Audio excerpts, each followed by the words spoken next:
Dios es fiel.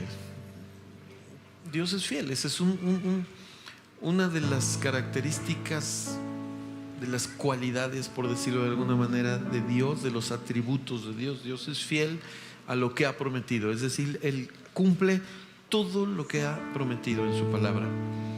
Pero voy a hacer un ejercicio, quiero hacer un ejercicio en el que invirtamos los papeles. Sí, síganme conmigo en este ejercicio. Vamos a invertir los papeles y vamos a, como si nosotros nos pusiéramos del lado de Dios, como si nosotros nos pusiéramos del lado de Dios y fuéramos Dios y ocupáramos su lugar un momento. Y me voy hasta el principio. Dios forma a un hombre, a una mujer. Dice la Escritura, los forma a su imagen y semejanza.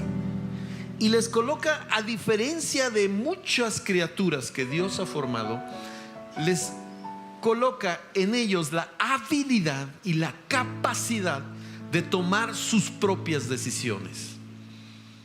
¿Cuál es la razón del ser humano? Una de las razones que encontramos en la Biblia por las que Dios forma a los seres humanos es la paternidad de Dios. Dios busca formar una familia que por decisión propia, haciendo ejercicio de su voluntad, de su libre albedrío, quiera y desee formar parte de la familia de Dios, ser hijo de Dios.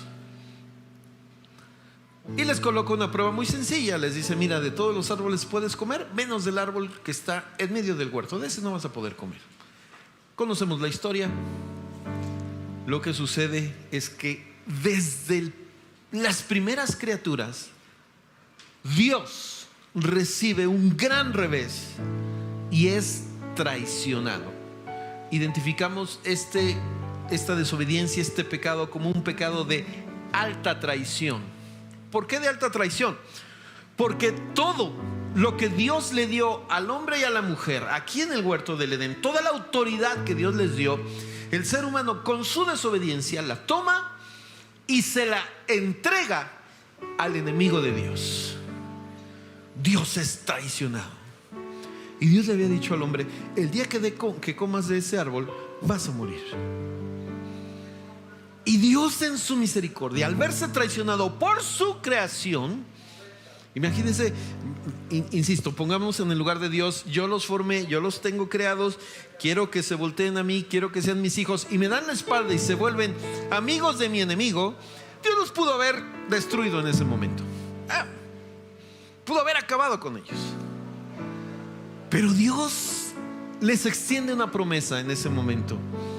Dios les promete que va a enviar un Salvador para restaurar esa relación que se había perdido entre Dios y el hombre. Y mire qué bueno es Dios, porque dice la Escritura que a pesar de que los ha traicionado, dice la Biblia, Dios desciende, mata unos animalitos y Dios los viste. Dios baja y los viste. Se habían puesto unos delantales todos feos. Dios dice, no, a ver, los viste. Wow. Sus primeros hijos, Caín y Abel, uno termina matando al otro y comienza una terrible historia en la humanidad donde el ser humano traiciona a Dios, traiciona a Dios, traiciona a Dios. Llega un punto en que dice la Escritura que fue tal la maldad del ser humano, dice el escritor bíblico, de continuo solamente hacer el mal, que Dios hace un segundo intento.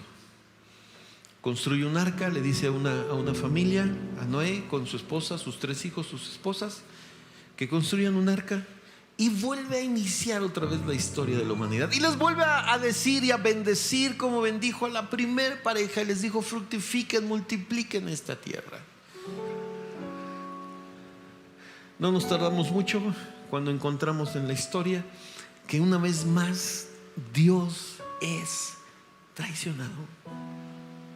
Dios es traicionado una y otra vez.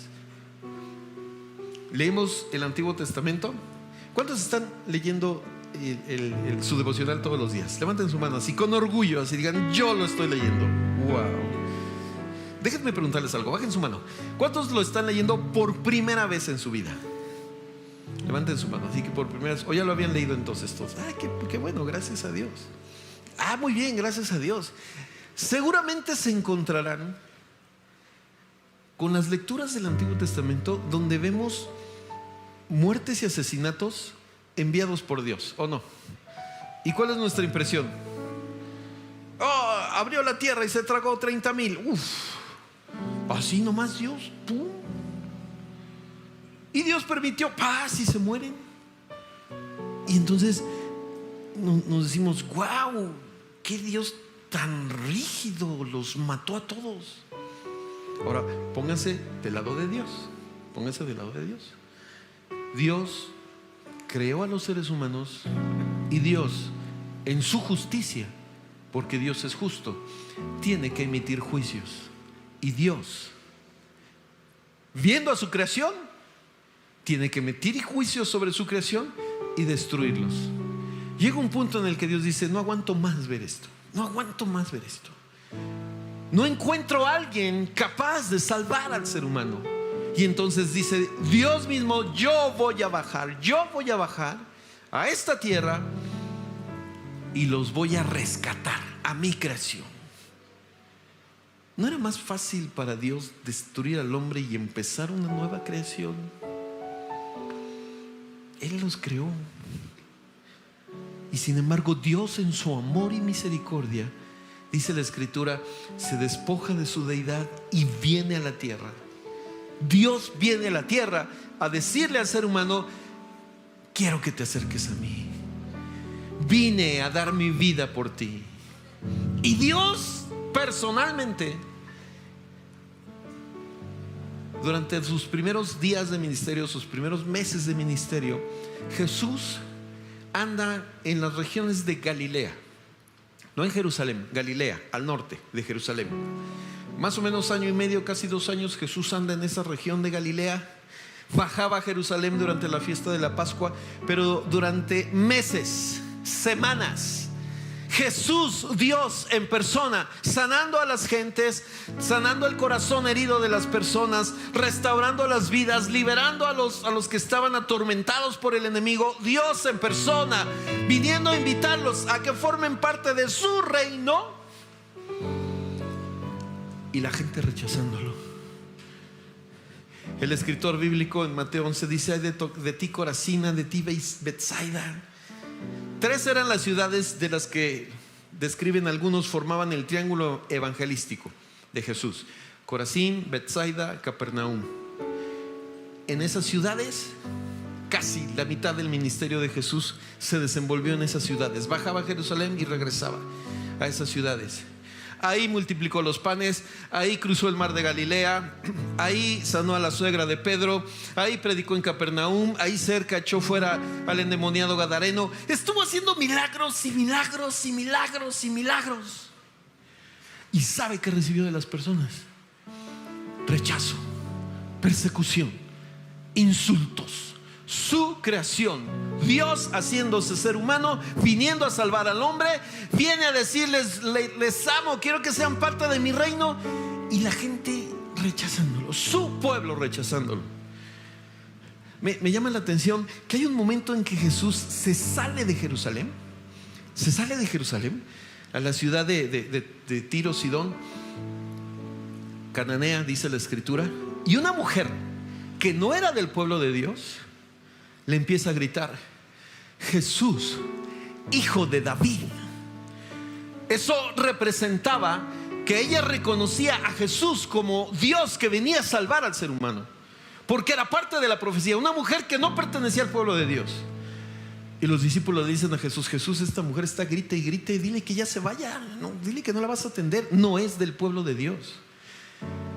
En ese tiempo el pueblo de Dios se centraba en Israel, y todos los que no eran del pueblo de Dios los identificaban como gentiles. Y Jesús se detiene y le dice a esa mujer: ¿cómo te explico? No es bueno, no es correcto tomar el pan de los hijos y echárselo a los perrillos. Y aquella mujer le responde: pero también los perrillos comen de las migajas que caen de la mesa de los hijos. Piensa en esto. Jesús viene por su pueblo, Dios viene en persona por su pueblo lo rechaza, y una persona que no es de su familia lo reconoce como Señor y Dios. Jesús termina diciendo: wow, esta mujer es una mujer de fe. Esa mujer se regresó con su hija sana. Pongo un ejemplo. Piense que en su casa sus hijos le echan en cara que cocina horrible, que es una mamá de la que se avergüenzan, un papá que les cae mal, un papá que prefería no tener. Todo el tiempo los están insultando. Pero el hijo de la vecina viene y le da un abrazo, le dice: ay, muchas gracias por darme este sándwich, qué rico cocina, usted debería ser mi mamá. ¿Qué sentiría por sus hijos?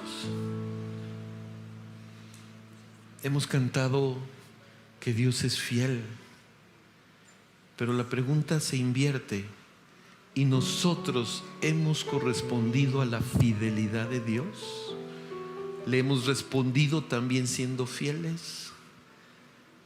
¿O cuántas veces le hemos prometido a Dios varias cosas que terminamos por no hacerlas? Dios, te voy a buscar, Dios, te voy a obedecer, Dios, me voy a alejar del pecado, Dios, voy a hacer esto una y otra y otra y otra vez. Finalmente se acerca Jesús a Jerusalén. Jerusalén, Jerusalén, que matas a los profetas y apedreas a los que son enviados a ti. ¿Cuántas veces los quise juntar, así como la gallina junta sus polluelos, y no quisiste? Mateo capítulo 11 habla acerca de Capernaum precisamente. Hasta los cielos, el Hijo de Dios estuvo en tus calles, el Hijo de Dios te estuvo hablando y clamando: vengan a mi reino. Y de ustedes recibí puros rechazos. ¿Ha escuchado a la gente que cuando hay una desgracia en la tierra dice: oh, ¿y dónde está Dios? Y Dios, que se supone que es tan bueno, ¿por qué permite eso? Y Dios acá. Cuando se dio el tema de las Torres Gemelas, mucha gente empezó a preguntar y a decirle: Dios, ¿por qué permitiste esto? Dios, podías detener el avión. Dios, ¿por qué? Hasta que un hombre se levantó y dijo: a ver, espérenme, ¿y nosotros qué hemos hecho como para que Dios esté obligado a cuidarnos a nosotros? Hemos cantado y tenemos esa convicción: Dios es fiel. Pero nosotros, ¿cómo le hemos correspondido a esa fidelidad de Dios para con nosotros? Y entonces, revisando este tema de abriendo puertas, le dije: Dios, gracias, porque a lo largo de este periodo tú has permitido y estás permitiendo que muchos de nosotros estemos cerrando puertas. Y gracias por las puertas que se están abriendo. Gracias por tu promesa. Leíamos en la escritura: tú abres puertas que nadie puede cerrar y tú cierras puertas que nadie puede abrir. Gracias, Dios, por esas puertas que estás abriendo. Pero se me ocurrió preguntarle a Dios: ¿y si yo te preguntara a ti, Dios, tú, Dios, qué puerta te gustaría abrir? Dios, gracias por las puertas. ¿Cuánto le dan gracias a Dios por las puertas que está abriendo? ¿Ha abierto puertas el Señor en su vida en este tiempo? Gracias a Dios. Y le dije: Dios, ¿y a ti qué? Tú, Dios, tú, ¿qué puerta te gustaría abrir? Pensé dentro de mí: no, hombre, Dios me va a decir: pues te voy a abrir una puerta para darte mucho dinero, para darte una casa más grande, para... No. Me fui a su palabra y les platico un evento histórico. Muere Jesús en la cruz del Calvario, resucita. Conocemos la historia del Pentecostés. La iglesia empieza a predicar, pero la predicación de la iglesia La predicación de los primeros apóstoles, las primeras predicaciones, eran exclusivamente dirigidos para los judíos, para el pueblo de Dios, solamente para los judíos. Después en el libro de los Hechos encontramos a Pedro predicando, se convierte en 3,000. Después en la puerta del templo otros 5,000. Después los apóstoles están siendo enviados a diferentes lugares.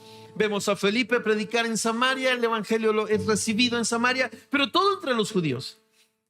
Y de repente Dios empieza a mandarlos fuera de la ciudad, fuera de Israel, a las naciones, a los pueblos alrededor de Israel. Y entre ellos envía a uno llamado Pedro también, Pedro, y a otro llamado Pablo. Y Pablo llega a una ciudad llamada Antioquía. ¿Qué era lo que hacían ellos?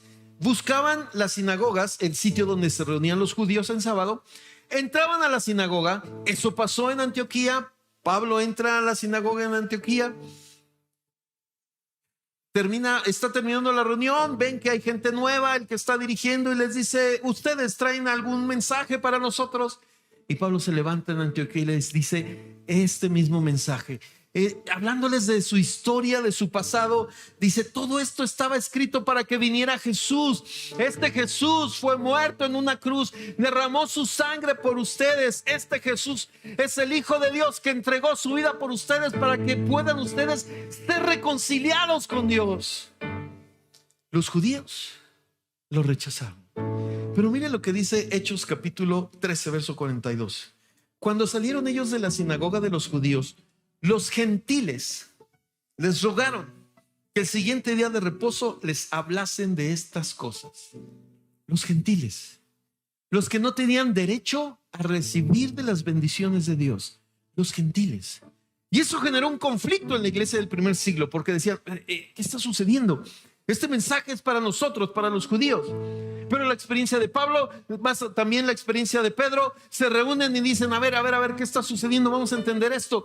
Este mensaje es para los judíos, pero da la impresión de que Dios quiere abrir la puerta hacia los gentiles. Meses después, Pablo regresa a Antioquía y dice Hechos capítulo 14, verso 27. Y habiendo llegado, reunido a la iglesia, refirieron cuán grandes cosas había hecho Dios con ellos y cómo, oiga esto, había abierto la puerta de la fe a los gentiles. Los judíos, dice después Juan, escribe Juan en su libro, a los suyos vino, los judíos, y los suyos no le recibieron, mas a todos los que le recibieron les dio potestad de ser hechos hijos de Dios. Y aquí vemos muchos que le hemos recibido, ¿no? Levanta su mano y dice: sí, yo le recibí, y por la gracia de Dios soy su hijo. Soy su hijo. Y entonces me imaginé que había un telescopio gigantesco y que llegaba hasta el tercer cielo, y que ese telescopio me permitía ver el corazón de Dios. Y entendí que en el corazón de Dios está su creación que se ha alejado de Él. La ama tanto que Dios en persona vino a la tierra, se despojó de su deidad, escribe Pablo, se hizo a un lado de su deidad y se hizo hombre y habitó entre nosotros, y vimos su gloria, gloria como del unigénito del Padre, lleno de gracia y de verdad. Si quisiéramos preguntarle: Dios, ¿qué puerta quieres abrir?, el Señor respondería: quiero abrir la puerta para que mi creación, los seres humanos que yo he formado, puedan escuchar este mensaje, puedan escuchar esta noticia, puedan escuchar esta invitación. Quiero que regresen a mí. Quiero que formen parte de mi reino. Ya entregué mi vida por ellos y derramé mi sangre por todos ellos. Quiero recuperar a mi familia. Quiero recuperar a mi creación. Ya hice, hasta mi vida di por ellos. Y entonces entendí: Señor, gracias, porque tú permitiste que este hogar espiritual se estableciera. para continuar la labor que Jesús empezó en esta tierra. Casa del Rey tiene que ser un hogar, una iglesia que continuamente esté orando para que Dios abra las puertas y nos permita a nosotros ser usados por Él para que los seres humanos se reconcilien con Dios. Lo voy a repetir otra vez. Dios permitió que este hogar espiritual se abriera precisamente para que a través de nosotros muchas personas puedan escuchar esa invitación de Dios y podamos ser usados por Dios para que se reconcilien con Dios. Déjenme preguntarle algo aquí a algunos. Quisiera que levantaran la mano aquellos a los que Dios les ha permitido en este lugar, ser reconciliados con Dios. Levanten su mano así. Gracias a Dios. Qué bendición. ¿Queremos que haya más? ¿Queremos que más gente conozca al Señor? Claro que sí, eso es lo que hay en el corazón de Dios. Y yo le dije, Dios, si quisieras tú abrir una puerta, ¿cuál quisieras abrir? Y el Señor me dijo eso. Quiero abrir esa misma puerta que abrí a los gentiles, para que esa puerta esté abierta con su familia que todavía no conoce a Dios, con sus amigos y vecinos que todavía no conocen de Él, que no han escuchado que Dios les ama con amor incomparable, con amor eterno. Que Dios los ama tanto que entregó su vida y derramó su sangre en la cruz del Calvario. Está goteando la sangre de un Dios que entregó su vida por ti y por mí. Ahora seamos prácticos. ¿Qué significa que Dios abra puertas de este tipo? Dos cosas. Colosenses capítulo 4 verso 3 dice, escribe el apóstol Pablo, orando también al mismo tiempo por nosotros, para que el Señor nos abra puertas para la palabra, a fin de dar a conocer el misterio de Cristo, por el cual también estoy preso. ¿Qué significa abrir puertas? Dos cosas. Que prepare el corazón de las personas para que puedan recibir este mensaje. Que el Espíritu Santo nos acompañe, pues, para que el Espíritu Santo a través de nosotros permita y prepare el corazón de esas personas para escuchar ese mensaje. Y número dos, que el Señor nos dé la habilidad, las estrategias, los momentos para que podamos compartir con ellos y decirles, hay un Dios que entregó su vida en la cruz del Calvario por ti y que derramó su sangre por ti y que conoce tus más profundas inquietudes y que ha visto y conoce tus sufrimientos, pero que quiere tocar tu corazón y que quiere sanar las heridas de tu corazón, pero lo más importante, que derramó su sangre para cubrir tus pecados y que tu comunión con Dios pueda ser restaurada y restablecida, y que el Señor nos use a nosotros para ser esos canales de reconciliación con Dios. Mire, a nuestro alrededor hay muchos niños, hay muchos prejos que hoy están en peligro en sus hogares. Que Dios quiere que sepan que los ama con amor eterno y nos tiene a usted y a mí. Gracias a Dios porque estamos aquí reunidos, gracias a Dios por su presencia, gracias a Dios por la bendición de adorarle, porque está aquí, porque se mueve en medio de nosotros, porque llena nuestro corazón. Pero también parte de nuestra función es ser un canal usado por Dios para que las personas puedan reconciliarse con Dios. Y tiene una gran oportunidad aquí hacia adelante. Vamos a tener un evento de niños, Reino Kids. Vamos a tener un evento de prejos, de experiencia prejos. Y lo tiene el Señor a usted, le ha encargado a usted que vaya y les diga, vengan, necesitan conocer a Dios, necesitan encontrar el fundamento de su vida. ¿Con qué limpiará el joven su camino? Con guardar tu palabra. ¿Y cómo te conocerá? Pregunta el apóstol Pablo. ¿Y cómo te conocerán si no hay quien les predique? Esta iglesia, este hogar espiritual, tiene que ser una iglesia usada por Dios y que no deje de clamar para que Dios siga abriendo puertas, para que las personas para que Dios prepare el corazón de las personas y puedan recibir a través de usted y de mí ese mensaje. Dios te ama. Hay un Dios en los cielos que te ama con amor eterno y dio su vida por ti y quiere tu bendición y te quiere con Él por la eternidad.